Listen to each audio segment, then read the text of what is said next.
Hey guys, hope you're doing well and great. Alright, for today content, I'm going to answer 10 questions that you guys have it. And so please watch the entire video because I will be sharing you each of your question one by one. And this is based on my experience and my opinion. So let's get into the content for today. Alright, the first question which I have here is number one, how specific my audience should be. Do I go by area, age, or gender or culture? Right, that's a very good question as well. So sometime when you try to go with your demographic, probably the only thing that you might be confused about it, what kind of audience should you look into to promote or to sell your product, right? So for example, if you are living in a college area, right, then probably your product price has to be in compare with the students who would be your main audience. At the same time, if you are living in a retirement location where all age people live, then probably at that point of time, your price point and the product that you sell probably may have to be reconsidered. So I would like to say, instead of going vague, not being specific, it is better for you to pick what kind of audience that you're looking for. One would be the income, and the second would be the age as well. Also, the third thing that many people don't understand about is the culture. What kind of a people are living within your community, right? Because you're going to serve your community 2, 3 to 5 miles, right? You want to understand what kind of the majority community that you have in your territory or in your radius. So you want to be specific about who you want to serve. So there's going to be a category of, for example, let's say if you are a woman and you want to create some product that'll be helpful for a woman, then you can focus your products towards women. And if you are a person who likes to prepare or sell a good healthy food product, then you can also focus on the young generation. At the same time, people who goes to work out, right, who goes to gym and all those things. So you want to focus on those kind of audience at the same time. If you are making some sorts of cookies, cakes, candies, or ice creams, then probably you might want to go with the audience which is younger audience, right? So that's the way you'll be able to categorize and put your audience in a different segment. So make sure that you understand what product that you have it, and at the same time you understand your audience very well. All right guys, let's go to the second question. Does bakery with a cupcake and a cake only good for virtual kitchen business, right? So my approach in this question is that let's say if you have to start your bakery or cookie business in a virtual kitchen. So here's the thing that you have to also consider, right?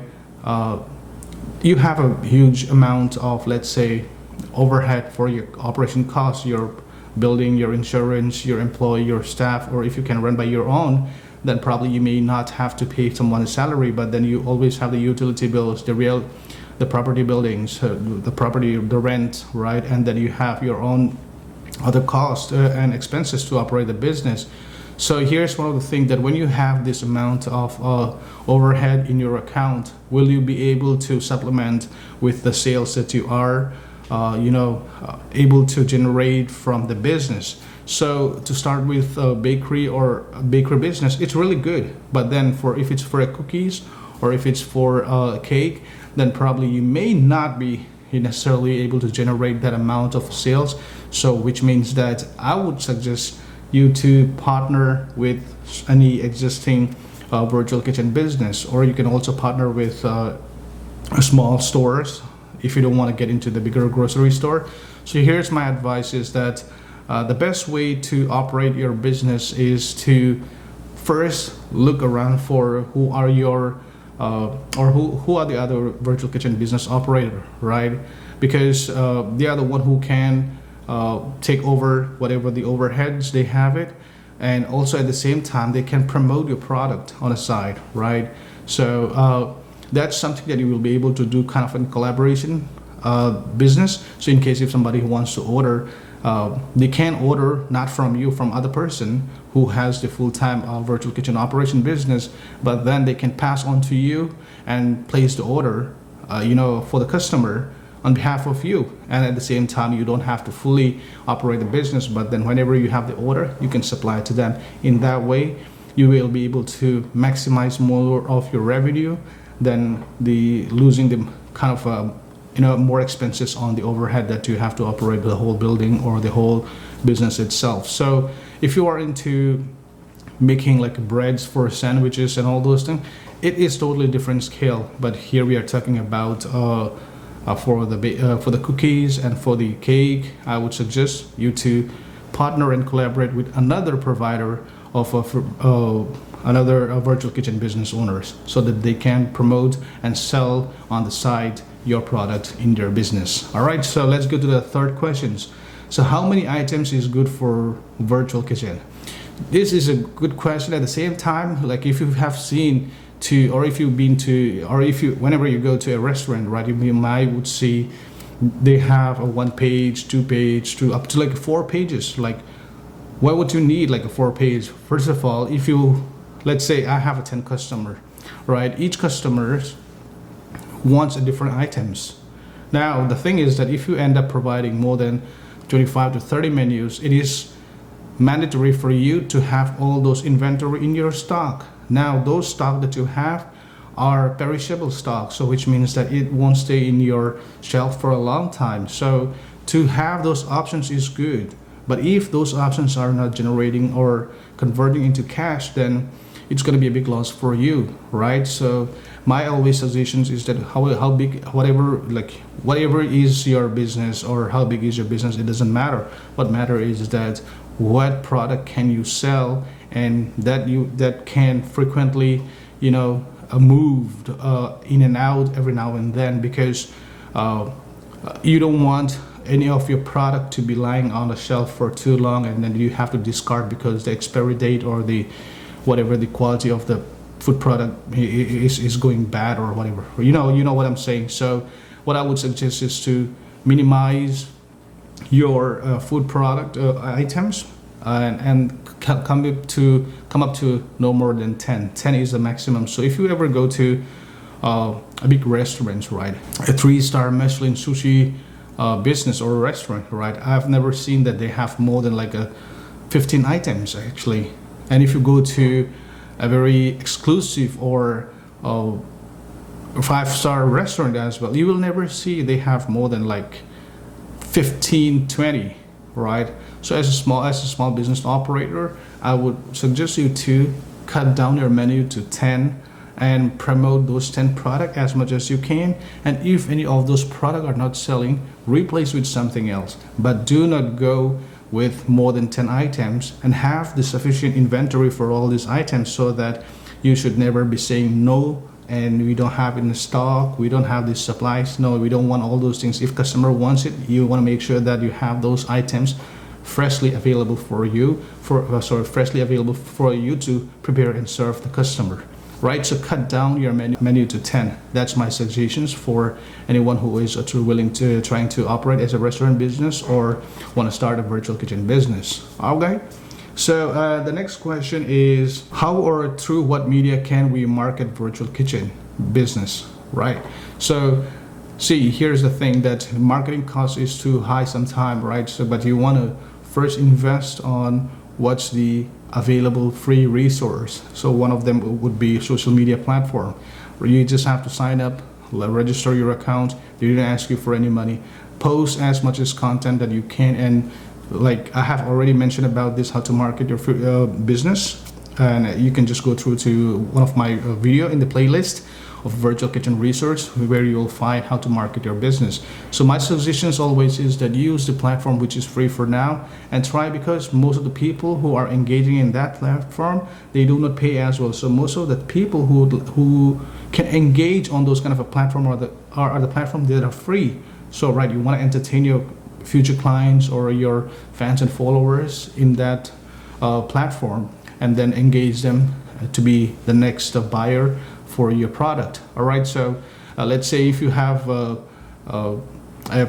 kind of new items or whatever the food that you are selling it, post that on YouTube, Facebook, Instagram, TikTok, right? So there's one of the questions here: how to advertise a cloud kitchen, right? Or when you say how to advertise your product, right? People actually don't want to see a still photo, right? They want to see things moving in and moving out. So the best way to utilize is to use the 60-second shots of YouTube Shorts, or you can use the Instagram feed post, or you can also use TikTok. So these are the three platforms where you can use it for free and market as much as you can. Share it to your friends, let them share it to other people, and also run some sorts of campaign, promotions campaign, which is very easy. Share it to your friend. If they can share it to 10, they just give them some sorts of appetizer or one free meal, something like that. You can always come up with some sorts of leveraging marketing campaign. That's what I meant to say. So use your social media platform as much as you can, because you don't have the overhead on all those things to use it. If you want to learn how to do it, go and browse around in YouTube. There is a lot of people who explain about how to use this kind of a platform for marketing your business. All right, so the next fifth question is, how am I supposed to get any data on what's doing well for the competitors? Right, here's the question. So let's say if you want to launch a new items, or if you would like to start a new business in one area, you want to know that whether your product will fit in or will have a demand within your area, correct? So the first way I would say is that, it's very hard to get the data, like what is the best product selling within your community. So the first way would be just try to scrap around the free data, which is the first thing is log into Google and search for list of restaurants within 2 to 3 miles of your location. And once you search it, copy down all the restaurants name and also the items, the menu that they are selling. And then once you finished with that, list it down with the other companies or the other restaurant or the other business who are selling the similar product. And now with that, you will be able to compare which one has more review, right? So the more review, that means that more people are engaged on those kind of a product. And once you click onto their review, their pictures, you will be able to see what is the best product selling in that particular area. So here we go. So that's the easy way to get into more data about your competitor, right? So that way you will be able to understand whether your product will fit into the market or not. So I would suggest you to just use Google as much as you can, Google tools, right? And also Yelp is one of the good platform as well. You don't even have to pay a penny, but you can also get a lot of review feedbacks on Yelp as well. And so what you do have to do is do a little bit of research here and there. You will find the best info that you're looking for with a zero cost. All right, so let's move to the next question is, with my virtual kitchen business, which one should I focus? Money or the brand? See, here's two things that you want to look into it. This is kind of a very broader topic basically, but I want to actually explain to you in a different way. There are two ways to monetize from the virtual kitchen business, or cloud kitchen business, ghost kitchen business, right? Or from your restaurant as well. So here's two things. Keep in mind. One thing is money now, right? You want to make money right now. The other one is money later. You want to make the money later.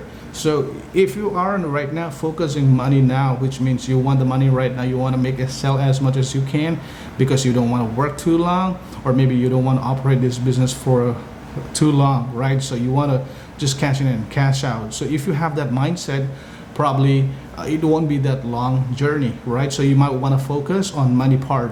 So, but if you are looking for kind of making more money and expand your business and establish in the market very well, then you are into long-term game. So if you're in the long-term game, then you would want to focus on building the brand as much as you can. I'm going to actually share you about how can you sell your brand and maximize your revenue by licensing. So there's a lot of way to make money out of your virtual kitchen business. In my training program as well. I have shared a lot of things about these things. If you would like to go and enroll yourself for a training program, it is going to be worth for you to understand before you operate your virtual kitchen business and invest on any money. So here's the thing. Do you have to focus on a brand, or do you want to focus on money? So if you want to make money right now, if you don't want to operate your virtual kitchen for the next 2 years, 3 or 5 years, I would say focus on the money. But if you are focusing to go for a longer term, you want to expand your business,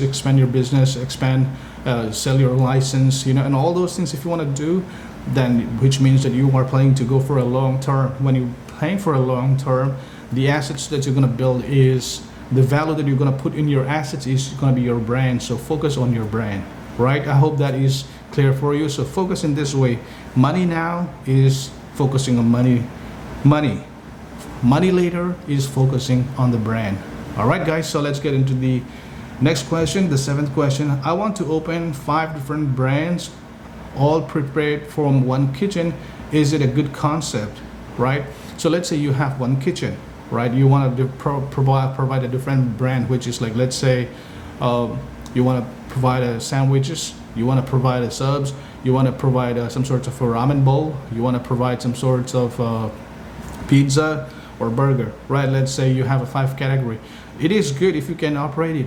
The one of the things that's going to be a big problem would be staffing, or you need to bring a lot of expertise on to operate that kind of different niche product. But then if you have the resource, it's very good, right? So but if you don't have the people the resource that are going to be working with you, then probably you want to just bring it down to 2 or 3. But if you can bring the resource to operate that business, and you want to bring up this 5 different menu or 5 different segments of a food, then it is better for you, or it is a very good options for you to opt with the 5 different brand, 5 different kind of a product with operating in one location. So here's the thing: if you have like a different niche, and it is a great concept because you are diversifying your product to a different crowd, to a different audience. So which means that you are giving more opportunity or more options to your customers to order from you, right? So it's not limited. So they have more options, which means you are opening more door for the sales opportunity. All right. So okay. So here's the next questions. Number 8. Pros and cons of virtual kitchen. So there's going to be a lot of pros and cons, but for that I would suggest you to do your homework. Go to Google and just research on it. What's the pros and cons of a virtual kitchen? You will get a lot of idea about that. So I will be able to list it down, which I have already in one of my previous video. If you'd like to go through, please do go through and see what's the pros and the cons to operate a virtual kitchen. All right, so let's go to the next one, the number 9. I'm a restaurant owner struggling in the business. Would like to learn more. Where can I get more information about how to run virtual kitchen? So if you'd like to run a virtual kitchen, if you'd like to jump into this concept of virtual kitchen, ghost kitchen, cloud kitchen, and if you'd like to know more without spending a lot of time, you can log into vkr.teachable.com. That's one of my training course link where you can enroll yourself and learn about how to operate a business before you invest a huge amount on your next virtual kitchen business model, right? So there is going to be a lot of people who's going to teach you about how to do it. But here's the thing: that you want to know that somebody who actually know it, or just a theory stuff? Here I'm trying to share to you guys about the transitions, not just information. Everybody knows how to do things, right? What we want to do is that who's been there, done that, and who can share all those information, right? So I've been there, I've done that, so I'm able to share with you those information. So for that reason, I would suggest you to, if you'd like to enroll for a course, please log into the sign up for the course, and I will share you the link in the description. So if you have any questions as well, feel free to ask me your questions in the comment section so that I can provide you the right feedback or the right suggestions, the right answer for your next step. All right, so here's the last questions for today, guys. I need more idea how to market our food business. See, there is a lot of way how you can market your food business. One would be using the social media platform and building a community, right? So here's one of the things that I would like to tell you, two concepts.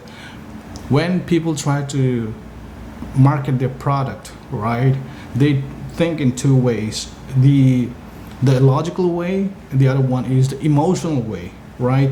So if you try to sell anything to your product, to your customer, and if you try to engage them anything, to anything of your brand or your product, people like to understand the logical part. Remember, people like to understand the logical part, but the purchasing power comes from the emotional, right?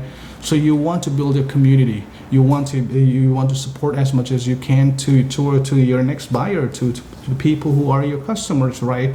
So the best way to market your brand is focus on the emotional building brand, right? The emotional part. Don't come with the logical. The logical is good for your sales, your graft, and your next expansions of the business, or and all those things. But then if you would like to focus on how to make kind of a resourceful marketing, then focus on the emotional part, because people will come and buy the emotions, the feelings part, the story part, right? People will not come and buy the logical part. That's what it is. People just want to know in a general information where they are getting, what they are getting, and all those things. But when you put a story into your product, people will buy that product. All right, guys, with that, if you guys have any questions, if you would like to share your feedback, please do feel free to share me your questions and suggestions in the comment section. And as I have mentioned, if you'd like to enroll for the training course of a virtual kitchen resource, please do so. I'm going to share you the link in the description. And also, if you'd like to me to host a webinar or some sort of a live kind of a Q&A, I'm not going to ask you for any money, right? Just to take part in the group. Please do so. Let me know if you would be interested for a webinar. And also, I would like you to share that. Please do join our Facebook group, and I'm going to share you the link. And also, please do follow us on our social media, which is our Instagram account. I will share you the link as well. All right, guys, until the next video, you guys have a good day. Take it easy and stay positive.